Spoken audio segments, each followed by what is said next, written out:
Hi there, it's another lovely cold day. So today I wanted to talk about freshening up your appraisal form. One of our clients this week, they've actually been really successful in getting people to do ongoing one-to-ones.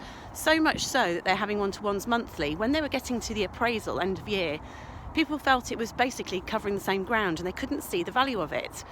Now, you could argue, if you're doing ongoing one-to-ones, that you don't need an end-of-year appraisal, but for certain organisations you still do need a formal, if it's linked to pay, you need a formal conversation. However, in this case, because only 80% of people were doing one-to-ones, they still needed appraisal to pick up the 20% that weren't. Well, what we did was we took a step back and we looked at what was the focus of that particular appraisal, and because the one-to-ones are undoubtedly talking about task throughout the year and they were updating their objectives, so that's great in terms of performance, we identified that there really wasn't much conversation about development and also behaviours. So it had all become very task focused.